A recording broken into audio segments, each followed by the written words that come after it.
It's a womb with a view, a unique view of a twin pregnancy.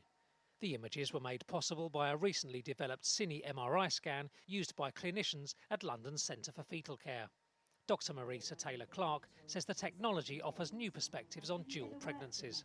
We haven't really been able to see before in such real-time complete pictures how twins interact, and what this cine lets us do is see their positions with relation to each other, and how much space they have, how much space they occupy, how they might move and push each other out of the way. So that's something that you can see snapshots of on ultrasound and small parts of it, but you don't get the view of the whole room, as it were, the room being the womb.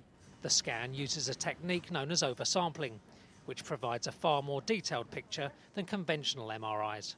What we do differently is much thinner slices of the brain, so the pictures that we take are of much thinner, just a couple of millimetre thickness regions, and we overlap them. So that means that even if the baby moves, we've oversampled the brain. So when we come back to looking at them, if we want to reconstruct a 3D volume of the brain, we've got extra data, which means we're not missing out any key regions. Doctors here use the technique to study twin-to-twin transfusion syndrome, found in twins whose blood supplies are connected. In TTTS, one sibling, called the recipient, takes too much blood from the other, the donor twin, who can suffer stunted growth as a result. Fetal laser surgery can successfully interrupt the blood flow, but in the worst-case scenario, TTTS can cause the death of both twins. Although conventional ultrasound detects the syndrome, MRI scans pinpoint signs of brain injury earlier and in more detail, allowing treatment to be better targeted. First-time mother Stephanie undergoes a scan as one of the centre's healthy volunteers. She's expecting a single child in January. How are you doing in there, Stephanie? OK, great. The table's just going to move slightly. Despite the striking clarity offered by these scans, Taylor-Clark doesn't advocate their use for routine pregnancies like Stephanie's.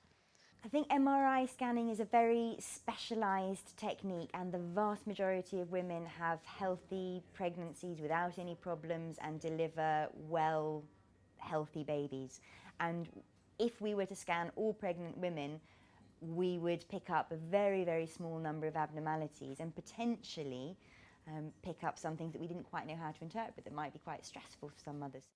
The Fetal Centre is seeking further modifications of the cine MRI technique to help improve the chances of TTTS sufferers and provide an even clearer picture of sibling rivalry.